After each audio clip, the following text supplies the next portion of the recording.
Welcome to Best in Class. I help individuals and organizations become best in class at what they do. Uh, Today, I'd like to have the honor of introducing Coach Mac again, John McLaren. We had him on as a guest last week, and it was so well received. I was really excited to have him on a second time already. We've gotten so much positive feedback on the first episode. And I know Coach Mac is going to over deliver as always on this one, as he does in everything. So, a little bit about Coach Mac. With an unwavering commitment to excellence and a proven track record in the field, John B. McLaren, known as Coach Mac, boasts an impressive 38 years of combined experience in naval intelligence, the U.S. Navy SEAL teams, and in the realm of business, executive, and leadership development. Coach Mac brings an exceptional level of expertise in personal and professional growth, business coaching, risk assessment, executive development, and team leadership. Coach Mac, the esteemed national director for the Eagle One Navy SEAL, SWCC, and Special Operations Candidate Program, has made an indelible mark. His leadership has resulted in an impressive 95% plus BUDS graduation rate, far surpassing the standard 10%, making it the most successful Navy SEAL candidate preparation program in the nation. Through the Eagle One program, a mentoring and training initiative focused on diversity, Coach Mac's commitment to excellence shines through as he guides and produces a remarkable number of active duty Navy SEAL and Special Operations graduates. Coach Mac's groundbreaking training program, known as Leadership Biomechanics, the neuroscience of absolute responsibility, has been delivered nationwide in various educational and professional settings. Coach Mac, welcome back for round two. Honored to have you. Thank you.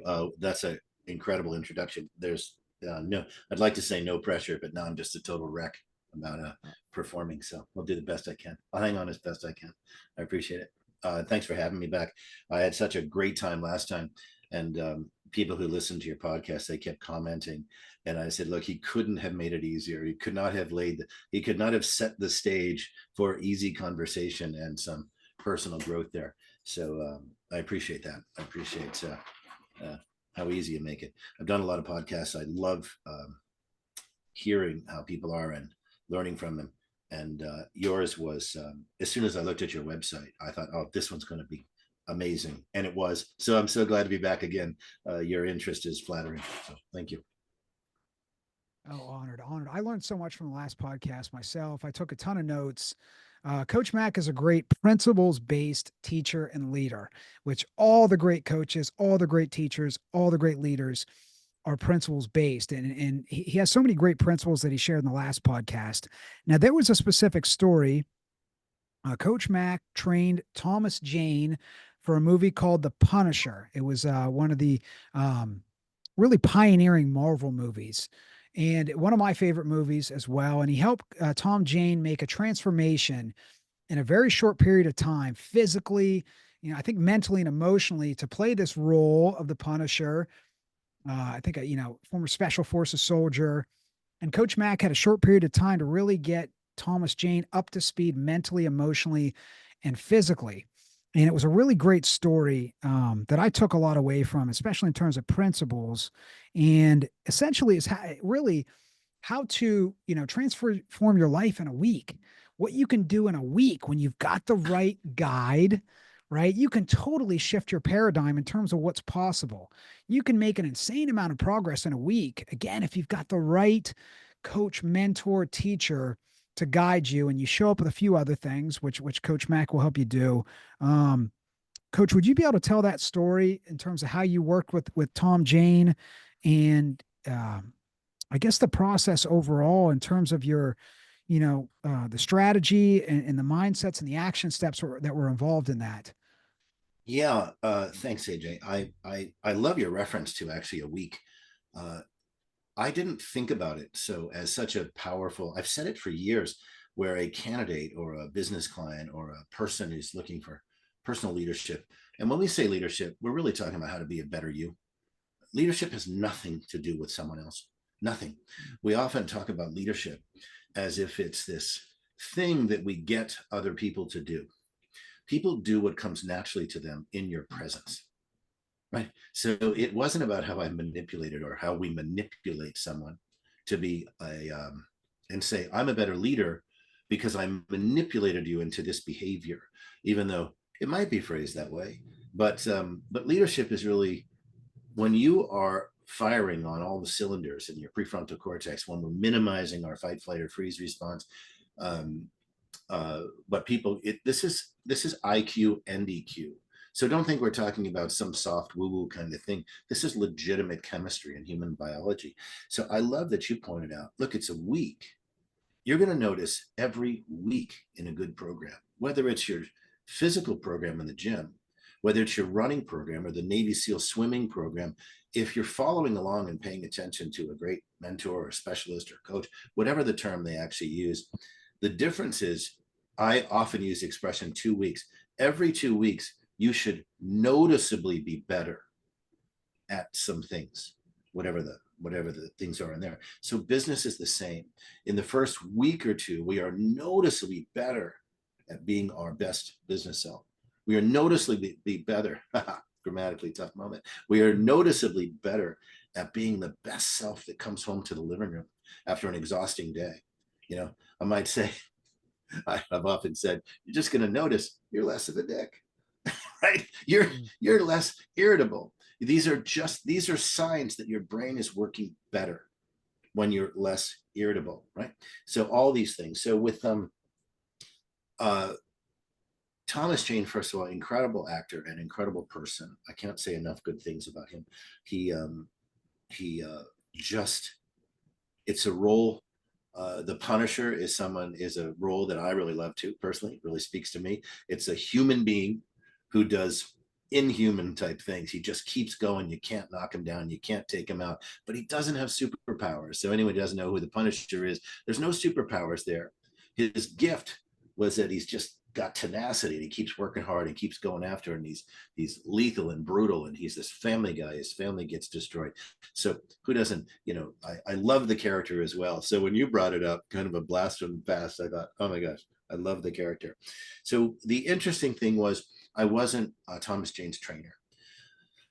He was coming up very shortly for a role, and if you know me in that world, in the physical training world, then I tend to put I have a 0% injury rate in my Navy SEAL training program in BUDS training, meaning when they get to their actual active duty program, our graduates don't get injured unless it's a violent injury, which hardly ever happens in training.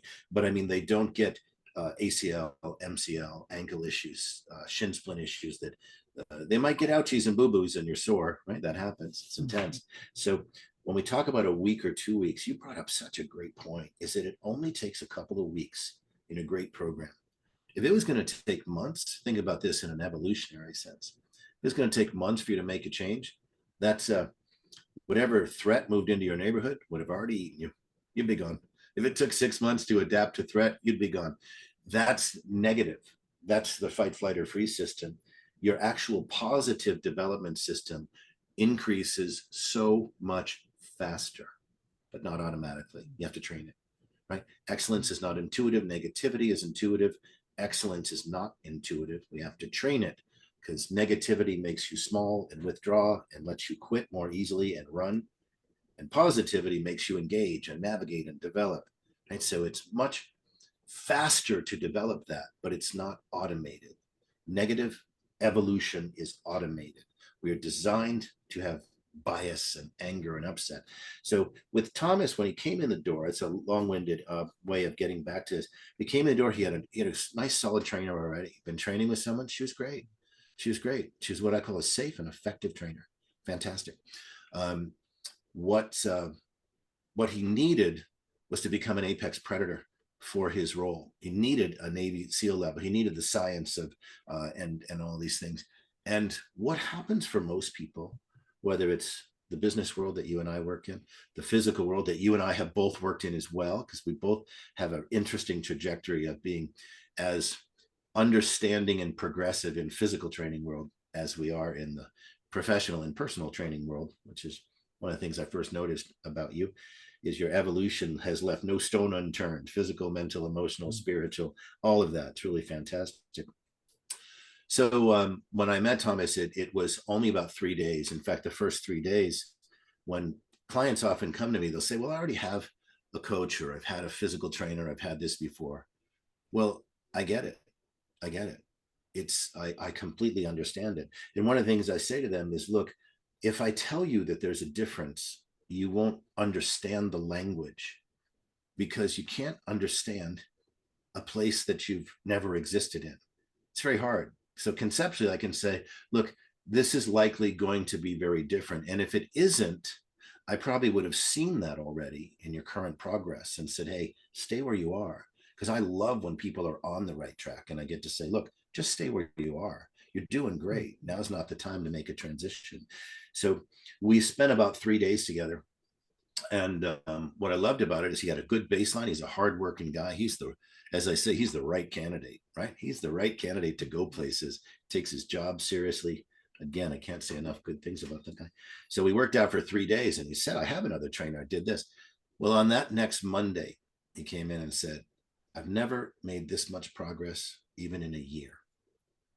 I don't even understand it. And I thought, good. Now we're on the right dictionary. Now we're in the same dictionary. Now we're on the same sheet of music. So whether it's business development, personal development, or physical development, there's a language that's not spoken in the what I'll call the civilian world. I would say there's a language not spoken in the civilian world, except in rare instances. And so when you experience it and you think, oh my gosh, I have changed more than like 2 years of therapy, or a year and a half with a different coach, or a year and a half with this person or that person in this area, whether it be physical, mental, emotional, any of those things, then all of a sudden we're ready to have the conversation about why it happened. Because what's happening when you listen to these greats, Tony Robbins, Mel Robbins, Joe Dispenza, Jordan Peterson, what's happening is your brain is taking whatever they say and it's filtering it through the dictionary that you already know about. But there's a whole dictionary out there. You and I are famous for this, AJ. You and I always say, well, there's a whole bunch of things I have no idea about. So I'm more than willing to have to throw my current dictionary away and say, wow, AJ, just last week, you phrased some things in a way that I replaced your phrasing in place of mine in the same topic. And I got to add value to my dictionary, thinking, oh, I see the whole topic differently now. Because I took a phrase you used and said, let me just insert his phrase, which I like more than mine, in there. That is very hard for a brain to do. It's very hard for a brain to say, oh, AJ's phrasing is completely different than mine. That's interesting. I'm going to insert it and see how it fits in the rest of the subject. But once you do it, your brain learns at light speed, because it stops being right and it starts being curious and wondering how to navigate better. So Thomas, to circle back, Thomas comes in that next Monday and he said, hey, I don't think I've made this much progress in like a year. And he's got, again, he has a good, solid trainer. It's not about her. This is about the fact that there's a level of coaching or business development. There's a level of psychological training. There's a level of physical training that is head and shoulders beyond what's out there for really fantastic, highly motivated, professional coaches, mentors, trainers, and whatnot. And you don't know it until you experience it. And that was it. And then he had buy-in, because then he said, oh, I actually understand there's a difference and I want more, because that's what a great brain does, right? That's what a great leader does.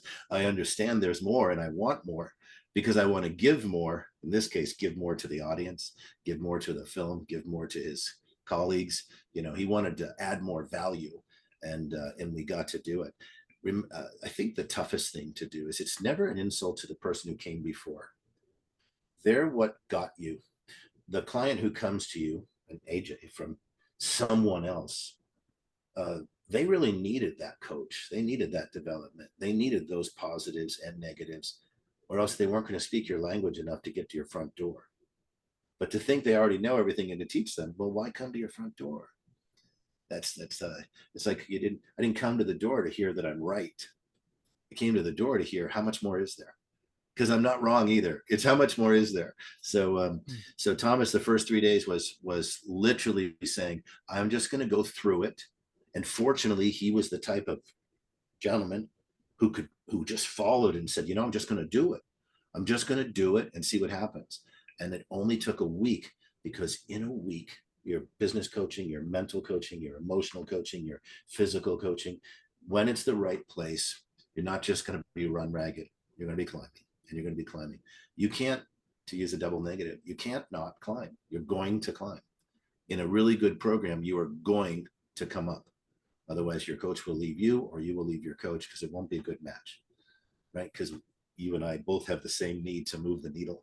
So we need to help our clients move the needle. So if they're not going to move the needle with us, no, I think I know you well enough. You and I just can't be there. We want to help people, which means a person needs to want to be helped and help others. So long-winded answer, but for you, your physical, mental, and emotional worlds are always so mixed up in your all-encompassing professionalism. It's really great to hear. Oh, well, there's some key principal takeaways again from that story that I took away last time when Coach Mac shared it, and I took it away again today. A great plan has a few things. It's got, a great strategy. It's got some great action steps, and there has to be a mindset shift or commitment. The key strategy that Thomas Jane, was to engage Coach Mac. Find that expert guide who can take you there mentally and physically and emotionally to the next level. Right. And you often don't know it until you're exposed to it.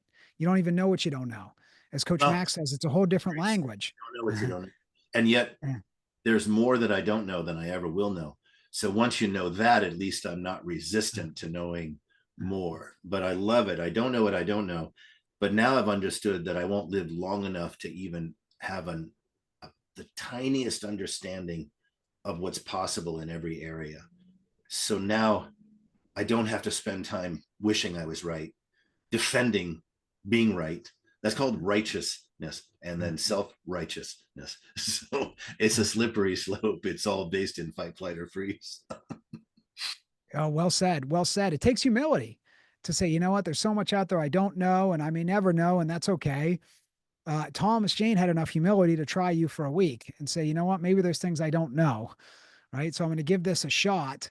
And And I mean, you came highly recommended and you had the resume leading up to it, yourself a SEAL and successful trainer, and you were connected through referral. So the person who recommended Thomas Jane work with you said, John's the real deal.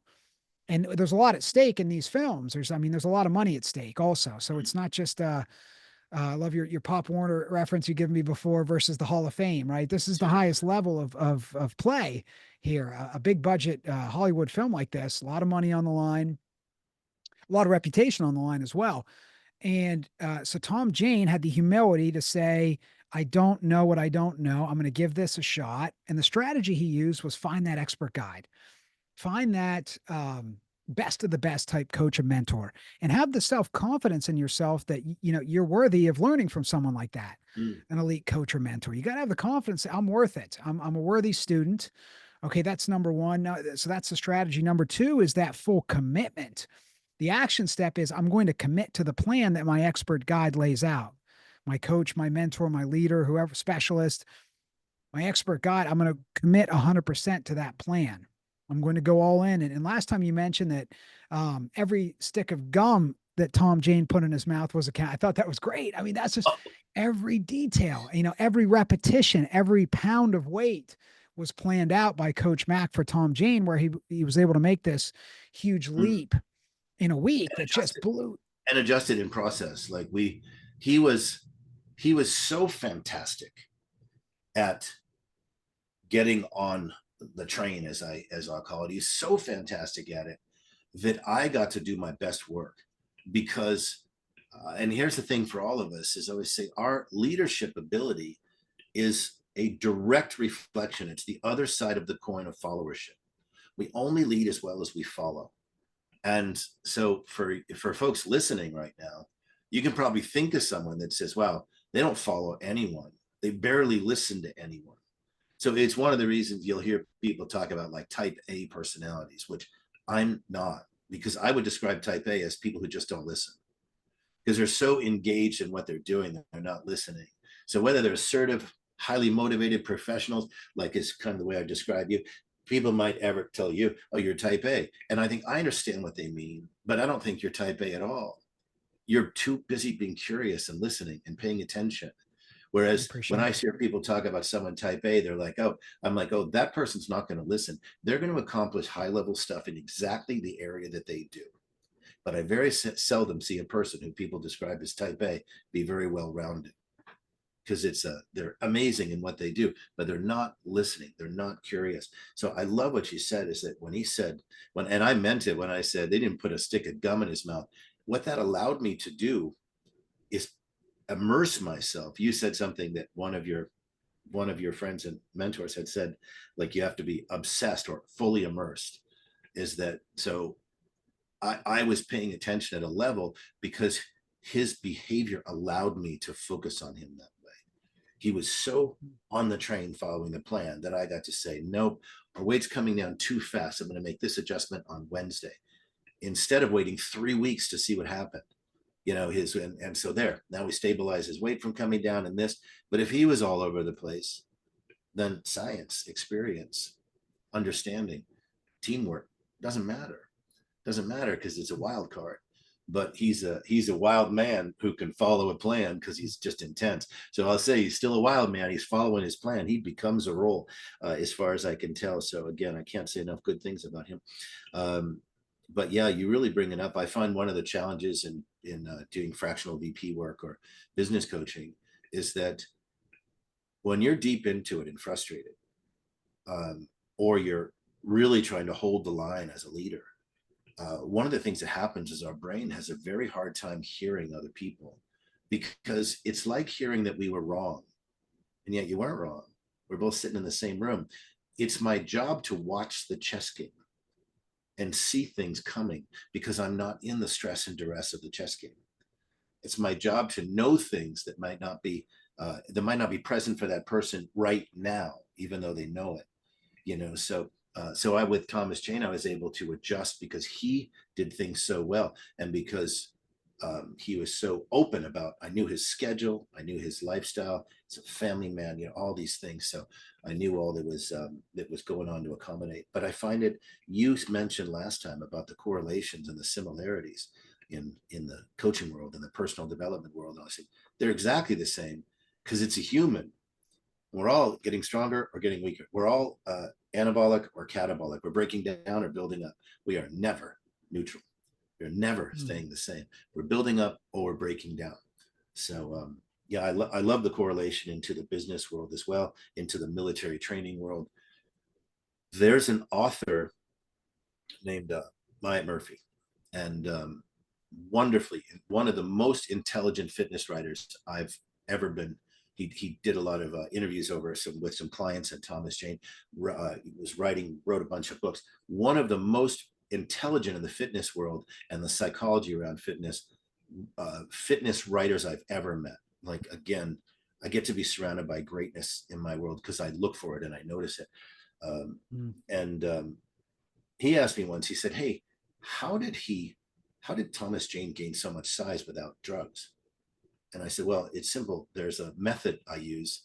And I said, "It's something I stumbled onto myself in training people just because I needed to create a certain schedule so that I could handle my client load. So that meant my training was with clients, and I started to notice a pattern evolving."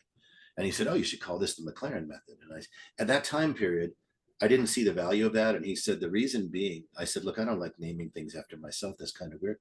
And he said, "Well, if you don't name it after yourself, someone's going to water it down and bastardize it and ruin the method. And That's then right. it won't advance based on the purity of its organic thing." So the bottom line is, with Myatt, he said, "Hey, I don't understand how that can work." And I said, "I'll tell you what, I'm going to write it up for you," because he trains religiously. He's super, super knowledgeable in the fitness and bodybuilding world. Um, and great writer in that world. I just loved reading his articles and his books and his stuff. So Myatt Murphy, if anybody's interested, a little old school now, but super helpful. And I said, "Just try this for a week. And then when you come back, I'll tell you the science behind it." Because if I tell you the science now, it'll be like, yeah, that's the same science that's in everything, which would be true because the same science foundation is in everything, right? Mm. So it would be true. So if you haven't experienced something, you don't realize that we're actually talking about that science at a whole new level.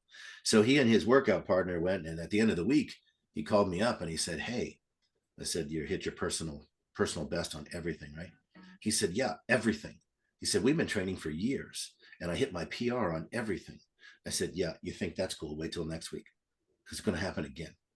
He said, because then he said, "Oh, you got to call this the McLaren method." Well, since then, I did a little bit. I actually said, I need people to track back because the only way I can evolve something is by helping someone who's in track and field or who's in bodybuilding or who's in Navy SEAL training and saying, I have to apply these methods so they get out there. But the bottom line is, and because Thomas, and this is for business clients, leadership clients, military clients, physical training clients, because Thomas followed so specifically, I got to use every single thing I've ever learned to help him because I didn't have to phone it in saying, well, this is all he's going to do. This is all he's going to do. So I'll just do the best I can. I got to do the best I can because he was going to do everything. And so what we did, you can't switch into the McLaren method of extreme strength, what I call freakish strength right away. You have to have a foundation. So he had a foundation with another great trainer. We elevated it to the Super Bowl level with that whole method we use in the gym. And then several weeks later, we added on the McLaren method on the top so he could get brutal. So people were literally coming up saying, "Hey, no one can gain that much size without drugs." And I said, no, because people aren't used to understanding that there's all those levels. You can get freakishly strong and put on whatever size you want. It's different for different people, but freakishly strong, male, female, doesn't matter because there's no, because the methods aren't limited by the hormone profiles. Some max top end strength and speed is limited, but personal development is not limited by a hormone profile. That's why I love it. I do a lot of co-ed programs for the Navy. So anyway, I guess the message we're taking away is last year I trained about 150 business coaches for the last couple of years. And one of the things that separated who went fast and far and who struggled to pick up speed is who said, I really am the kind of person who would prefer to do it this way. I thought, well, I'm the kind of person who'd like to stay home and watch movies too, but it's not going to get me anywhere. And I went to this training course before I started working there and training business coaches. And one of the things someone said is, how did you get such success here? I said, I followed the directions. No matter who I thought I was, I said, while I'm here, I'm going to follow these directions specifically.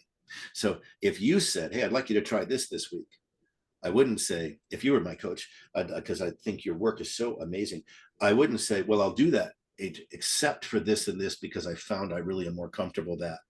I didn't ask you to tell you what I used to do, and now I was going to inject what I used to do here. And the thing I would offer a listener is the same thing with Thomas Jane. Everybody you meet, there are next levels coming. So if I don't learn to do algebra in the best way algebra can be done, I'm not moving on to calculus, even though they're incredibly different. They're incredibly different as mathematic structures, but I'm not moving on there. So Thomas Jane following directions so well, he didn't ignore who he was as a person, but what he said is, I actually hired this person to take me somewhere. He demonstrated in 1 week that I could go somewhere I hadn't been before. So now we had buy-in. We had at least the beginning of trust. And then I never faltered. I never led him astray. And then I got to add the next level. And then we got to add the McLaren method, which once someone has the physical foundation, you will advance faster than you will putting a needle in your ass. It's that simple. You'll advance faster on that stepwise plan than you will by saying, "Oh, just take some steroids or whatever." And in fact, the biggest flattering compliment, your friends will say, "AJ, what are you doing? Taking drugs?" You're like, "No, but thanks." It's fantastic. So it's the same in your business. Your business has certain steps, and you might be killing it You might be advancing every year, but you find yourself frustrated. You're starting to get overwhelmed. It's the same thing. There's this stepwise plan. I know you use it. I'm watching the testimonials from your, so I know you have it. It's like, well, you said it earlier. This is an art form. It's an art form to take a person in and use the best you have with them. And I watch your customer testimonials and I'm like, there you go. He brought his art form. Look at the people, chief of police, different level business owners and executives, clergy member. It's all over the place, AJ. You're bringing an art form to people all over the place. It's incredible. I don't know if you've actually sat down and looked at that lately, but I saw it and what's the first thing I said to you? Man, you have range. And then I looked at your testimonials and I thought, and there it is. There's the range right there. Because someone once asked me, they said, you don't work in our industry. How are you going to be our business development coach? And I said, well, the good thing is you work in your industry. All I need to understand is brain chemistry and business. You work in your industry. You're going to tell me everything I need to know. You're going to say, I'm frustrated by this. I love that. This law is changing this rule. You already did the heavy lifting for me. I just need to be able to make you soar to the Super Bowl level team on that. So anyway, I rambled, but it's because it's your fault. You get me going. So I appreciate the kind words and the acknowledgement. Number one, number two, if someone wants to do what Thomas Jane did, Coach Mac really laid it out in terms of how to transform your life in a week or two. And I've been able to do this with some of my coaches as well. So I know it's possible. Dr. Alan Weiss, Dr. Jason Selk, they've helped me. I know what it's like to work with that expert, elite level specialist, guide, teacher, coach, mentor, and just go all in on it, which Tom Jane did. I think about it, just be robotic. Just be robotic and do exactly like Coach Mac said. Just shut your brain down. Don't question things as long as it's not illegal, immoral, unethical, or unsafe, which it won't be when you get a great coach. Just do what they say. And I just got robotic with my coaches and mentors and just didn't overthink it. I call it just get stupid.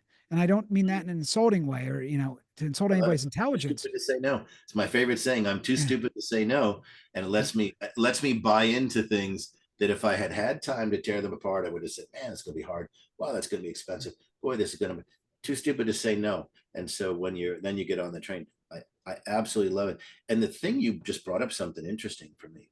When you say robotic, it doesn't mean militant. It means I'm not going to create resistance to progress. Right. Yeah, because when you said robotic, I love it because I tell the candidates, look, I'm going to turn you into a machine, but it's the same machine that goes to his living room and relates to his children better, or her children. Sorry, I'm old enough where there's a bit of a gender bias, and but in my programs, I actually in my understanding of other programs, I run the most successful female candidate and training program in the country as well. My female candidates in naval special warfare far surpass the level of other programs because there's no gender bias in brain chemistry. There's a hormone ratio difference that we accommodate, but there's no bias keeping you. So when you say robotic, I love it because I'm a machine at work, and yet I'm a different machine at home, but Right. it's still a machine. Uh, I had a young man in a series. I run an 8-week series, leadership biomechanics 8-week series for companies and whatnot. And there was a young man in there, 25, 26, 27 years old, really, really wonderful guy. And we were talking about how when you're exhausted, your brain gets irritable, right? It's a perfect safety mechanism, is that when we feel tired, our brain gets irritable. We simply don't have the brain chemistry to navigate towards listening and hearing more. We literally want to stop the input, and irritation will stop the input. If I act irritated with AJ, then he's going to be like, I'm not talking to him anymore. I've stopped the input, unless you're going to fight with me. And then I'm going to go, I'm out of here, man. We're just arguing, and we do that. So our brain is designed to stop the input when we feel exhausted. But the interesting thing is to put it way more basically than I should. If you're a neuroscience uh, nerd or a professor or someone much smarter than me, you're going to cringe right now. So just give me a little latitude. But so what's happening is our cognitive centers are recognizing us as exhausted, but we're really not exhausted. So this young man, wonderful person, was coming home and I said, hey, who comes home and you walk in the door and you're just a jerk? And he said, I am actually. He said, I come home and I said, you have kids? He said, yeah, I have two young kids. There's Legos on the floor and stuff. And, my wife, and I said, does she stay home? And he said, yeah. And I said, you wonder what she does all day? And he goes, yeah. And of course, I have a very co-ed, very diverse class, very diverse group there. So especially the women were laughing. And he said, yeah. And I said, you wonder what she does all day? Because she's home all day, can't figure out why all this isn't done. And I said, yeah. And I said, that's what I ask myself about myself actually every single day. So I get it. How come I didn't do more today? And I said, look, let's try something different. I said, do you feel bad about it? He said, I feel horrible. My kids run from me when I come in. And this is this loving, kind, caring, loves his wife, loves his kids. Fantastic. He's just having a hard time navigating his own chemistry. I said, look, here you go. So when you come in the door, I want to show you a trick. If you're interested. And he said, I am. I can't stand it. He said, I love my kids. I love playing with them, but it's like Saturday and Sunday before I become my best self. I said, well, actually, your brain is telling you you're really exhausted, but it's not. When he told me what kind of work he did, it's not super manual labor or anything. So he was more mentally exhausted and emotionally exhausted than physically exhausted. I said, so when you come in the door, look at the mess you would normally yell at. I said, is it like, Legos or, all this stuff? He said, well, yeah. And I said, then pick it out and scream out, who can show me how to build the coolest thing with this mess of toys right here? Who can show me their favorite toy in this mess? He said, and then just watch what happens. He said, watch what happens to yourself. Forget about everyone else. Be self-centered. Watch what happens to yourself.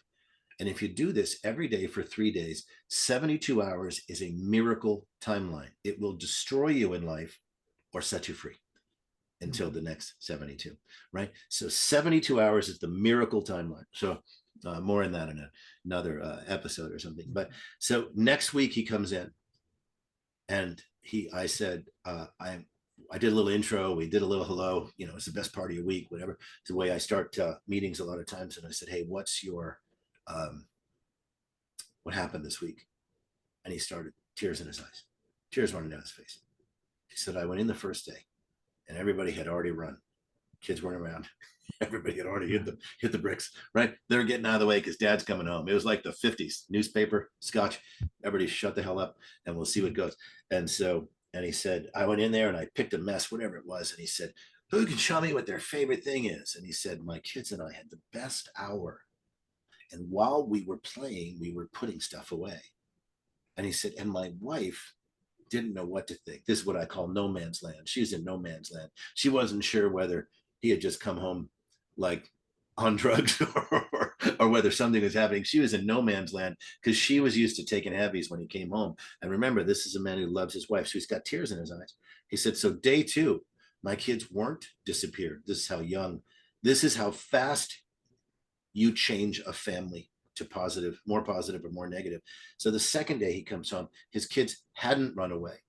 So he explodes in the door again and he picks something. And he said one of his kids already had something to show him. And now his wife was there paying attention. She wasn't in no man's land. She was standing on the edge of the Allies' fence. she had crossed no man's land. He said by the 3rd day, both of his kids ran to him to show him what they made of the mess that they had made that day. And his wife was in tears. And now he was in tears. And he said, that's how much damage I've been doing. And I said, no, actually, that's how much beauty you created in 72 hours. You can live in the rearview mirror, or you can live in the windshield, because you realize for years you've been being a certain way with your kids. It took you 3 days to change the entire culture of your living room. So whether you're fitness training, and all he did was the simplest of behaviors because he was the pivot point. He's what I call the pivot point. In every business, in every department, in every family, there's a pivot point. There's a person who the most subtle of positive changes echoes through the legacy and the culture. So Thomas Jane came in, spent 3 days and said, I am the culture now. I'm getting into this. Tell me where you want me to go. Now, this wouldn't have worked if he wasn't seeing the change. If 2 weeks later I was a one-trick pony and he said, well, that's all we got. I got my 3 days. We haven't progressed since. But I'm obsessively nuts about this kind of stuff. As I say, I'm only good at a few things. So we have more. But this gentleman, tears in his eyes. And 3 days later, his wife had tears in her eyes because what she got was the man she thought she had, not the man who kept showing up thinking he was too tired. And so I asked this gentleman, I said, how much energy do you have? He said, I'm like 3 times the person, because this is how your brain works. When your brain functions in negativity, it cannot organize its schedule. It cannot hear. I can't hear you when I'm negative. My brain has tunnel vision, tunnel hearing, tunnel thinking. My IQ drops substantially, available IQ. So this gentleman helped himself by simply following a little bit of a hack that activated his prefrontal cortex. Because one, he had to walk in the door prepared to do something different other than being a jerk, right? And he's not a jerk. He's a wonderful guy. He just felt like a jerk, exhausted, irritated, all these things. Can I just get a break? Can I just stop the overwhelm? Can I just stop the input? And so by day 3, he was finding the rest of him was actually sequestered when he felt that negative. It wasn't wasted tired. It was locked up. When we're negative, our prefrontal cortex drains of its resources. So it's not that it's exhausted. We starved it. All we did was feed it. He fed it because he sat in the car. I said, take a minute in the car and tell yourself, I'm going to explode in the front door and say, who could show me the most fun thing to do or the best thing? I told him, I said, you choose your words, your organic words. Like I said, your phrasing, AJ, is fantastic. So I add it. But you choose your own phrasing or use ours. Doesn't matter. So that's how amazingly simple it is to make profit, people, and performance altering changes: physical, mental, emotional, spiritual. Remember, when I say spiritual, I'll say, how much value are you adding to the community around you? We can talk about it religiously, philosophically, scientifically, it doesn't matter. But I'll say I measure spirituality, or I measure the addition and the level of the oxytocin in you and other people around you by how much value are you adding to the room and the space you're in at any given moment. If I'm minimizing the value, I'm minimizing the spirituality, the community building, the company building, the department building, the significant other building, the mom and son or mom and daughter building, all those things. They all rise together. So when your company comes up appropriately, so should your living room. You need to take a look at the plan.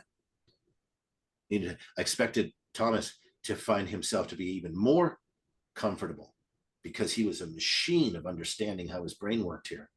So that understanding goes to his living room, goes to his meetings, all these things. So anyway, so that's it. I hope that description helps. It fits your living room, the boardroom, your company, your clients, all these people, because a leader is only as good as they follow.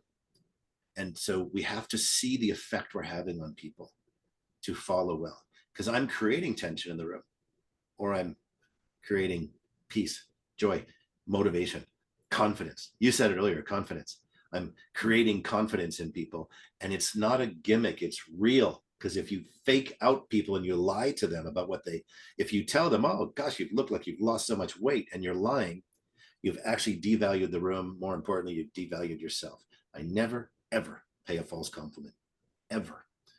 There's always if you find real compliments to pay people, your brain will start to work better. It will start to notice more people. Never, ever pay a false compliment. There might be some instances with kids and stuff or whatever, but you're still going to be able to find something great about those kids to pay them as a compliment. You don't have to make it up. If their band in school sucks, you can be like, oh, it's so amazing to watch you play. You look so excited. If their performance sucked, that's okay. You don't have to tell them it was, John Bon Jovi worthy. Oh, that's a great example. That's a great example. Catch people doing things right and find something specific, no matter what it is. It makes because your you brain. are instilling more confident. Yeah, we always relate it to, oh, we're going to do something for them. And it does. They're the recipient of the fact that you had to think about something. But we're making our brain work better. If when I walk into a room, I teach situational awareness to the military, and I used to teach a lot of newer police officers. And when you go into newer police officers or security people or military people, you say, hey, what's situational awareness? And they'll say something like us, looking for people who are suspicious, shifty. They might look like this or might avert your eyes. I'm like, hey, you guys are in uniform. I avert my eyes. I don't want anything to do with someone who can make stuff up or get me on something that I got a tail light out, or I don't drink, I don't smoke, I don't get high. I got car insurance. I'm still nervous when I get pulled over. Somebody be like, why are you nervous? Because you can decide anything you want right there based on your perception. And I don't know how good your perception is. What kind of mood you in today, whether I, did that or not. I'm in Texas right now, and the speed limit can change like every 200 yards when you're coming into a little town you didn't notice. So remember, it's not about them. It's about how well your brain is working and navigating life. See, trust isn't what you convinced people about you. It's what you demonstrate about you. And it's negative trust is I demonstrate I'm going to be irritable and jump in your proverbial, my sailor brain's coming up with profanity. I'm going to jump in your, I can't even think of a word now because I have so many sailor words for that. So I'm going to jump on you for what you didn't do. But that's not helpful, because now I've stuck you and I in the wrongness. I got a business to run. I got to navigate out of this. So I can turn it. Everybody knows when they're wrong. Someone screws something up at work, they know it. Like, I don't have to turn around and say, it screwed that up. Yeah, okay, there's the 2 + 2 is 4. So leadership is about how your brain works. Everyone else is the beneficiary of it. After me, I am the beneficiary of my curiosity. I am the beneficiary of wanting to leave a room better than I found it. I am the beneficiary, like following up with you after a meeting saying, dude, thanks for your time. I really valued it. I'm the beneficiary of that. And then you are, because I got to write it. I got to write like I did when I sent you that email afterwards. I said, dude, this is fantastic. I was the winner in that. And then I extended it in hopes that you won too, and everyone's a winner. So if you find yourself doing things to manipulate a response in other people as the primary motivation, eventually that will fail. One of the reasons to follow up is because anyone who spends time with me has added value to my life. I'm actually very careful about it. I try not to do things that I'm going to hate for that entire 2 hours. And sometimes you have to do those things. So the first beneficiary of me sending a thank you note is me, because I got to turn around and say, wow, that was cool. Your brain, I had a military candidate about a week and a half ago in a class. And one of the things he said, I said, are there compliments you hold back on? And he said, yeah. And he was really thoughtful, super thoughtful candidate. He's going down the SEAL pipeline road. I said, why? He said, because it feels weak. I said, exactly. Perfect. Perfect. That's brain chemistry. Paying compliments can actually make our brain feel weak, because if we're used to living in fight, flight, or freeze, protecting myself, being ready to be resistant, being ready to say, oh no, AJ's not right, he's wrong, I disagree, instead of going, wow, his phrasing, that's so interesting, I'm going to let that sink in and see what it adds to me, can make you feel weak, because your brain doesn't want to increase its dopamine and serotonin and oxytocin levels together. And I said, this person was someone who was really helpful at work for this candidate, super helpful at work, always making his job easier by doing his job well. That's amazing. He wasn't doing him a favor. He's doing his job really well.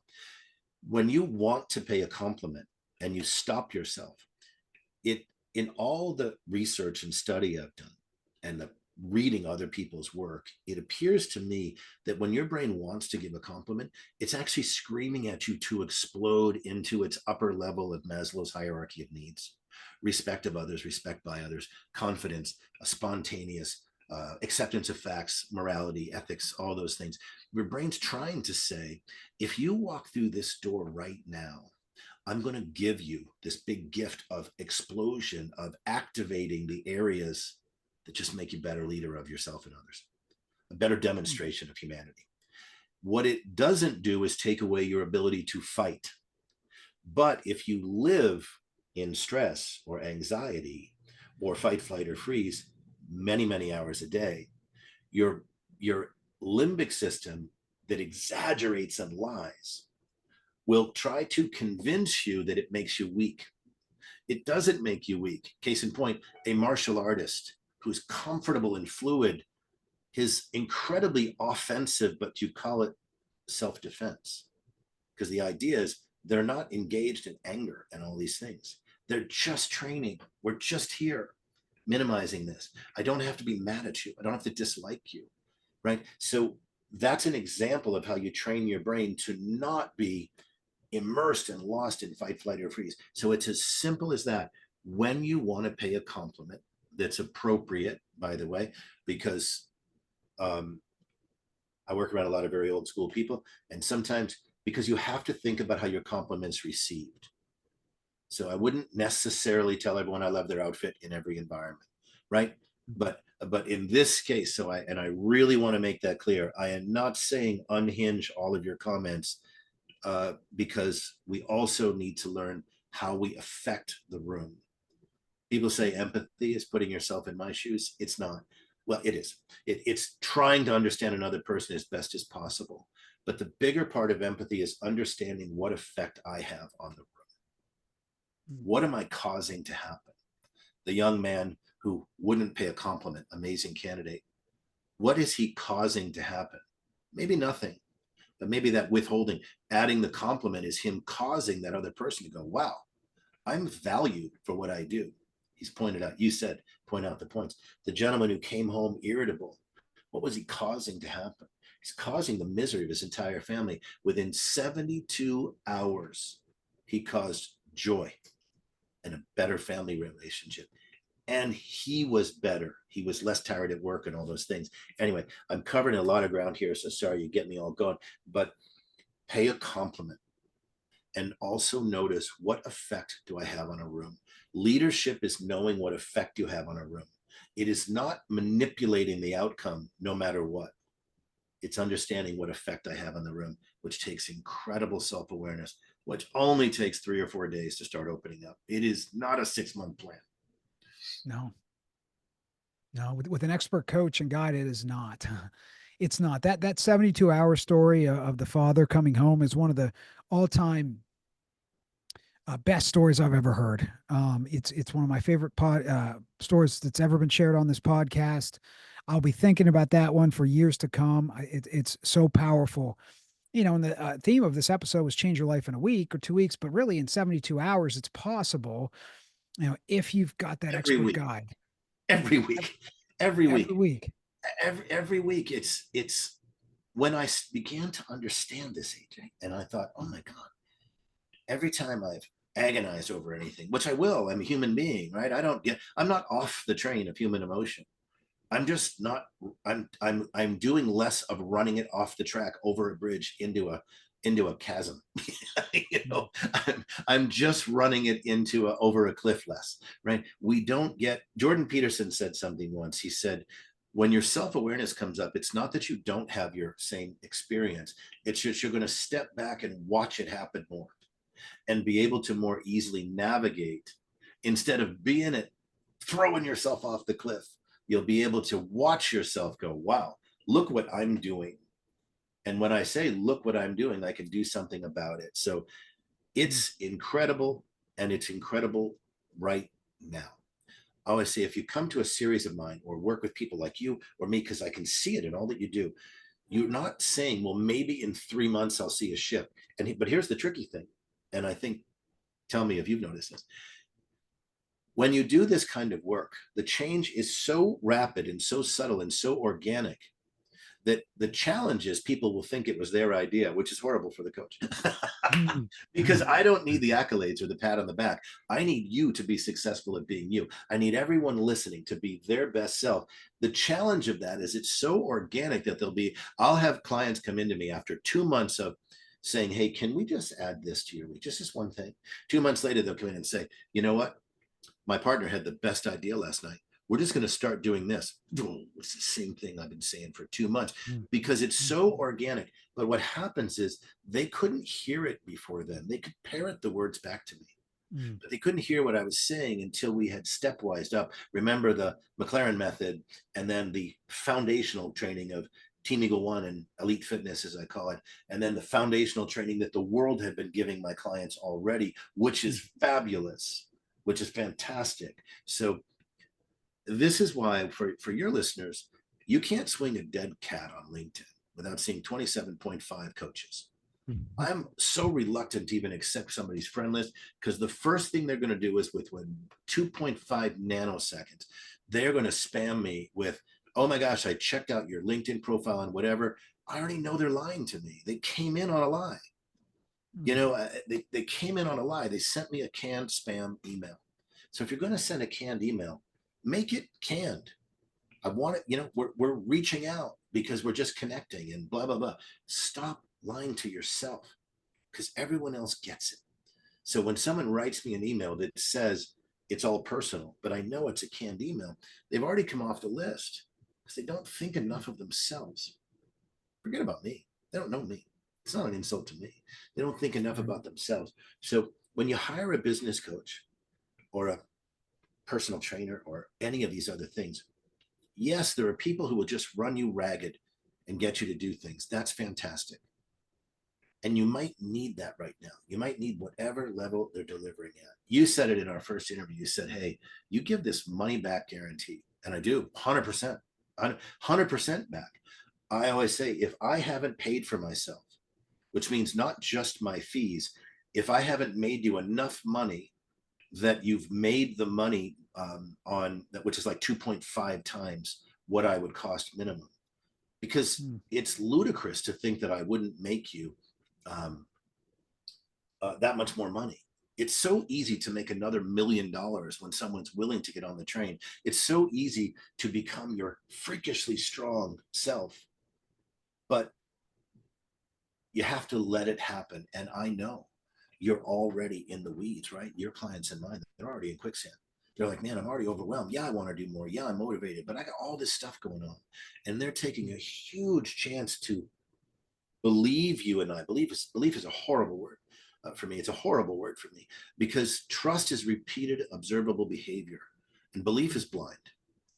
Belief is blind. So I love belief and it's never argued. People say, I believe in this in religion. That's fantastic. I have no argument because you get to believe. When my son was small, he gets to believe in Santa and do this stuff. And I'm not saying that any of the other beliefs aren't true. I'm saying they're unarguable. But they need to actually have some belief. That's why the change has to happen fast, because trust is repeated, observable behavior. So they need to see something, but if they won't do it, so for those folks hiring business coaches, my suggestion to you is a coach needs to be really, really well-rounded. And one of the things I used to say in my personal training world back in the day is people would say, well, I want to check out a few people. And I would say, well, then come to me last. And I really meant that. It wasn't a gimmick, because they won't know what's different unless they know what's standard. So come to me last. And the reason I offer a money back guarantee, I would say in a year, if you haven't made at least 2.5 times easy, clear over what I cost, which is just not possible. It's a ridiculously small number because businesses are already in the 1 million to 50 million. And I do leadership training for several billion-dollar, multi-billion-dollar companies. It's impossible not to make them more than I cost. It just can't happen.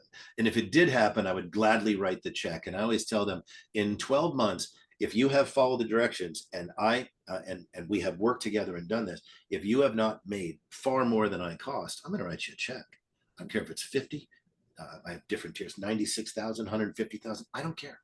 I'm going to write the check. In 28 years, I've never written a check because you've added value of a person who's working on taking your company to a Super Bowl level, or a candidate for Navy SEAL program to a Super Bowl level, or personal development. It's impossible for the world not to notice unless we resist it and go. That's what you and I are, I think, pretty strong listeners for our clients. So we're not redirecting their train. We're getting on their train and saying, I'm going to help you super modify this train. you're on the, your clients are, I'm guessing your client, when I walk to, when I look at them, they're on a track. Some of them are specific, clergy track, police department track, nonprofit track, other B2B track, you know, as I look at them. And I think I don't think you and I are saying, I'm going to put you on a whole new track. They don't have to reinvent the wheel. They were awesome when they came in the Right. door. That's right. We're just All of them. unlocking it. Just that you don't need to be in such pain to experience your awesomeness. I have a feeling that's the value we're adding. So Mm. it's why I'm excited. If, as you know, I'm thrilled when I get up in the morning to work with clients because they can't lose because they weren't losing. They're already an NFL worthy team. We're just training for the Super Bowl. You know, we're training to win the Super Bowl. Um, and that doesn't always happen the first year, but getting to the Super Bowl is winning. So anyway, it's just impossible not to make more money. So if your coach is costing you more money than you're actually making, it's not saying they're a poor coach. It's saying something's happening in the system. It's being resisted. There may not be the knowledge. You might not be willing, all these things. Something's happening every couple few months. My only mistake I've really made that I really regret, I can make lots of learning things, but that I really regret is that I'll keep a client too long when they won't follow through with things. And I always start with very simple things. And usually if they don't follow through the first month, they'll say, look, these are actually necessities in winning, even if you don't speak the language yet. But because our clients are already successful, if I get a Navy SEAL candidate, they're already working out, they're already doing stuff. It's incredibly challenging. It takes great courage for Tiger Woods to redo his swing when he was already winning. That took courage. It took real courage to take that leap. If we go back to Lance Armstrong, redid his entire stroke. Don't get caught up in drugs. If there weren't performance enhancing drugs, there would be no Tour de France. So don't get caught up in like Tiger Woods did drugs. There would be no sports without performance. AJ and I could go play in the NFL if there weren't performance enhancing drugs. By Christmas, we'd be ready to rock. So no problem. So please don't get caught up in the hype around performance enhancing drugs. We want to minimize that as much as we can, but there would be no Tour de France without blood doping. And that's the sad part of professional sports. But Lance Armstrong redid his entire stroke as he was winning already. It took great faith and courage to be able to say to his coach, I hear you. It's not sensible yet, but I'm going to try it. I use the expression, don't believe me. I don't want your blind faith. I'm going to show you, but you have to go with me. Don't believe me, just try it. Don't believe me, just try it. And I have a feeling, in knowing enough about you, that speaks to you too with your clients. You're like, don't believe me. Take a few weeks down this road and you're going to see. Not 6 months, not a year, a couple few weeks. So it's really a great coach is going to shine a light in every dark corner of yourself, because a great coach wants you to win. And so they're going to positively shine a light in every corner of that room. Parts of us might be hiding in the corner, what I call hiding in plain sight. Parts of us might be down there going, gosh, sure, if they don't find this out about me. Well, I didn't want to find out, but I shone a light because I want every employee to rise. I want every employee to be more satisfied. I want all systems to be Super Bowl worthy. And there's always going to be some people in a company who are kind of hiding in plain sight and they become obstacles. And I really try to work with them. That's why I work with an entire company, not just the owner. Otherwise, I might create problems for the owner. I shine a light that everybody can rise in. There might be 6 people there who need a little special consideration because they just had a bright light shined in their face and they were hooked up, kind of hiding in plain sight or resisting a little bit or navigating stuff at home that wasn't allowing them to be so great at work. I don't know. But everybody wins. That's the focus. Everyone in your company can win, or you can help them find the right place to win. Sometimes it's just not your company. It's just not the right place. The SEAL team program is not the right place for everybody. But when we're working to get there, our candidates learn so much about themselves that they say, you know what? This actually isn't the direction I want to go, but I've learned so much about myself. This one is. You can't find your passion without relentless pursuit and effort, relentless pursuit of excellence and effort. We ask young people to find their passion. That's ludicrous to be sitting there in high school doing next to nothing, or sitting there in college doing basic college crap, which is wonderful, by the way, and necessary. But basic college stuff. And we ask them to find their passion. Find something you love and you'll never call it work. Ridiculous at 18 and 20 and 22 years old. Ludicrous, ludicrous. They have to do hard work to know who they are, to find where their passion is. And that's what we find in the Navy SEAL program. These kids work so hard, they gain the confidence to know who they actually are instead of wonder or emotionally respond. I'm out of breath. A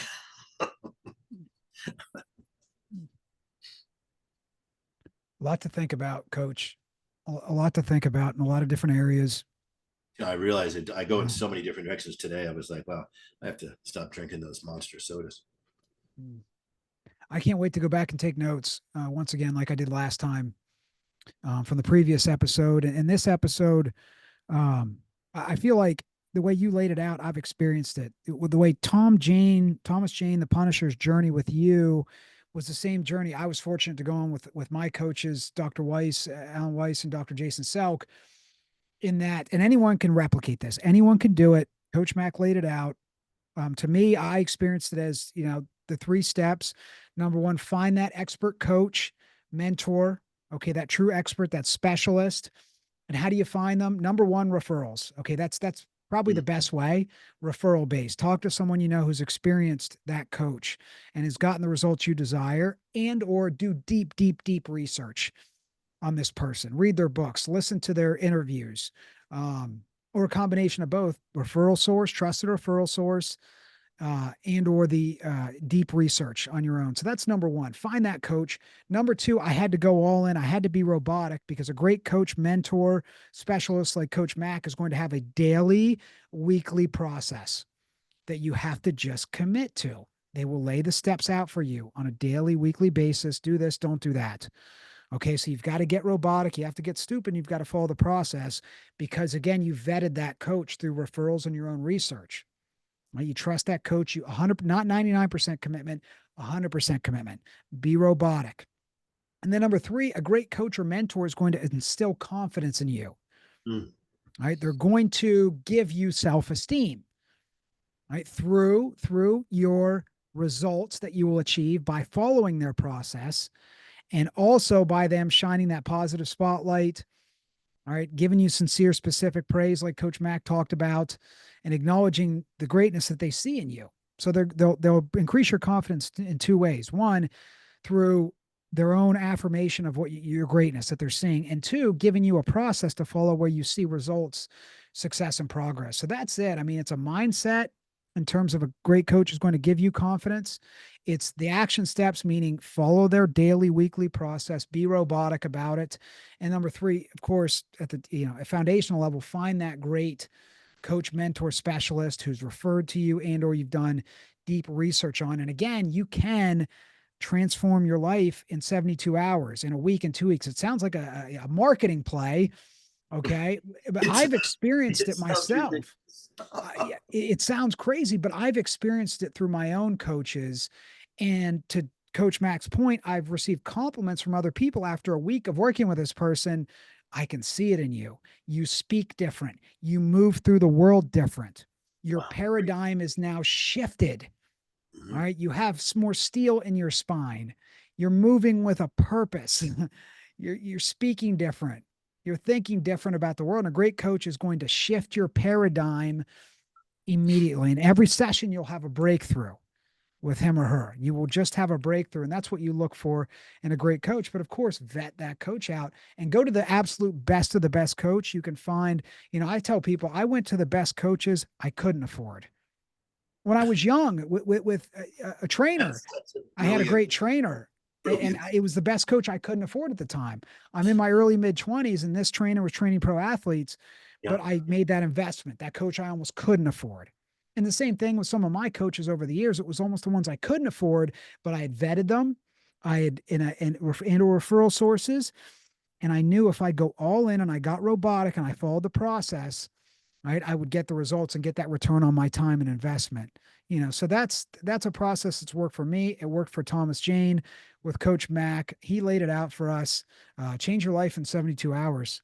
Uh, I'm so, it's so amazing you pulled that out of that, because I talk about this a lot, but you have a way of really driving the point home that's amazing. So yeah, change your life. It's like you said, it sounds ridiculous. It sounds like that's, but it's not. Human biology tells us, like, every 72 hours there's so much happening. Actually, everything's happening, full rotation of everything. So much happens in 72 hours, and it's measurable, but sometimes you might not yet, the client might not yet have the self-awareness to measure it. So you'll get feedback. People will be like, wow, you're a lot more calm than I'm used to. If you're more calm, you're more perceptive. If you're more anxious, you're more ignorant, meaning I ignore more things. Ignorant. If I'm more anxious, I ignore more things. I can't hear them in fight, flight, or freeze. 72 hours is a life changer. That's why I don't do an 8-week series in 8 days, because you need to spend 90 minutes and a week off to percolate, let it sink into your life. Because every single week I'm saying, I'm going to open up your brain a little more and give you tricks of the trade to make your brain work. And then it's going to activate and go through it. And next week we're going to come back. I'm going to go to the next level. I can't teach week 4 on week 1. It'll you the person will not. I cannot teach everyone is right how to activate your brain to truly understand where people are coming from. I can't teach it on week 1. It's a process to get to that place, like in fitness thing, that McLaren Method place. It's a process to get there. And the 72 hours is like, imagine if 72 hours can change your life, think what the next 72 will do. 4 72 hours later down the road, like, you can't meet with a great coach every single day. It's horrible. Your brain can't take it. we have to, like, you have to take a minute and let life happen, and let the you come back into the game after you've done all this stuff with your coach. You can't do it. People will say, well, let's just meet every single day. No, it'll kill me and it'll kill you. We won't be able to do it. It's your brain needs time. It needs to have a stepwise plan, and you can't see the plan, just like you're learning a new language. I don't see what it's like to speak fluent Mandarin, because I don't speak any Mandarin. But a Mandarin coach comes in and says, I'm just going to get him to do this one little thing. We understand that in foreign languages, but coaching, physical training, emotional training, all this business training, it's the same thing. You already know so much that a brain can be resistant to learn more. But there's another language beyond this one for all of us. There's a whole other language for me beyond this one. And sometimes I can be so entrenched in speaking this one that yesterday I had to stop myself in midstream, and someone said, oh, it's almost patronizing when you do that. I said, no, I just stand corrected. I realized I was starting to get into what I know and I wasn't listening to you. And I realized you were adding real value and I was missing it. And this business person said, oh, I thought you were just giving in. I said, oh no, I'm catching myself that I just went into what I thought I knew, and you were adding such value that I was missing it. So I had to redirect my brain to say, oh my gosh, stop and listen to her. There's huge value here. But I train myself to recognize that when my brain does this, it's to minimize the value coming in so I can slow it down. But I don't want to slow it down. That's just a fight, flight, or freeze response. So I stopped, and she said, oh, I thought you were being patronizing and just giving in. I was like, no, just the opposite. I was actually stealing the value of listening, and you're the boots on the ground. You have amazing experience, and I want to hear it. And when I was done, she said, boy, I haven't felt that heard in a long time. And I said, well, it's a good thing I caught myself from Mr. Know-It-All, from being from being something I know, or being something that I did something just like that. So when you find yourself relating in your head to, oh, I've done that before, that's your brain shutting down. It first gets excited. Oh my gosh, AJ does so many similar things. I know, my dog loves that too. That's your brain shutting down. So I had to stop and say, oh, just stop, just listen to AJ. He's adding value that has nothing to do with filtering through my experience before now. I was just excited that we had a similar experience. So listen like it's the first time. Listen like you've never had experience. Be the longest term FNG, freaking new guy. Be the most experienced FNG on every job you go to. I always say when I go to a security job, whether it be domestic violence or something, I'm the most experienced freaking new guy in that industry. And I treat myself like a new guy, like I don't know anything, because I don't want to miss anything, because it's critical to the client that they're not hurt or their kids aren't hurt or all those things. Anyway, little side note, but 72 hours change your life. That's like that's a book coming for you, I think. There it is. Sure. I'm looking at your shelf. I'm thinking, Yeah. I'm pretty sure there's a book that's going to go in the middle of the top shelf. 72 hours that change your life. AJ Madden. Anyone who's listening right now, you heard it here first. That's AJ's next book. There it is. There it is. The only way I can do it is if you co-author it with me. That's Well, I tell you what, I have more unfinished work. You would be doing me a favor with co-authoring, because I have more unfinished writing, because I so love the organic conversation. And you would be doing me a solid, absolutely. So believe me, it would be mutually beneficial. I hope it would certainly be beneficial to me. So I appreciate it. Oh, that's interesting. Well, the seed is planted. I The just told seed, him 72 hours to change your life, or some variation of that theme.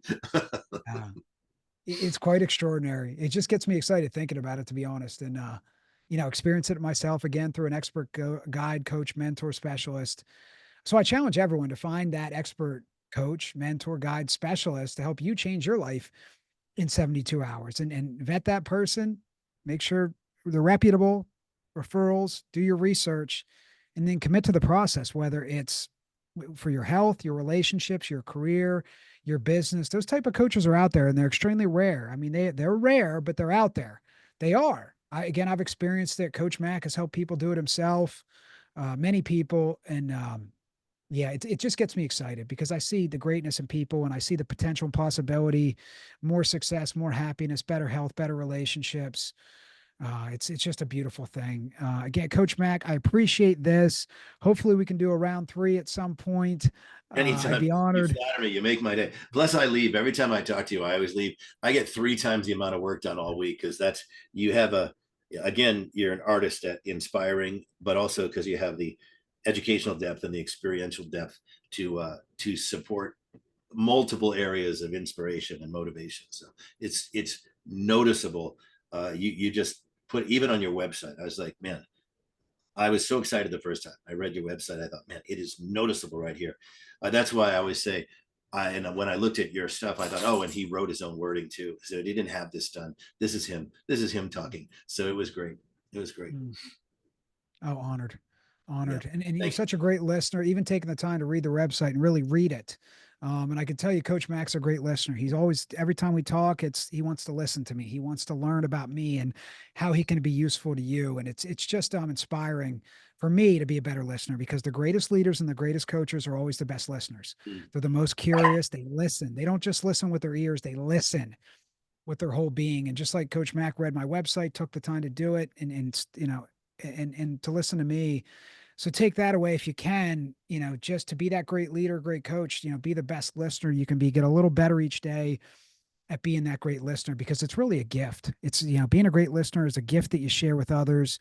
A friend and mentor of mine, Coach Gannon Baker, he trained Kobe Bryant, LeBron James, Maya Moore, legendary basketball trainer. He says your presence is a present, and your presence is really being a great listener, being fully present to the moment, like Coach Mac is for his clients, for me, and I'm sure everybody in his life. So, Coach Mac, where can everyone find you online? 2 places, easy enough. I have 2 websites: 8 weeks to awesome, 8weeks to awesome.com, and directaction.pro. Directaction.pro is my business and leadership site, and 8weeks to awesome.com is the leadership development, but it's the physical program.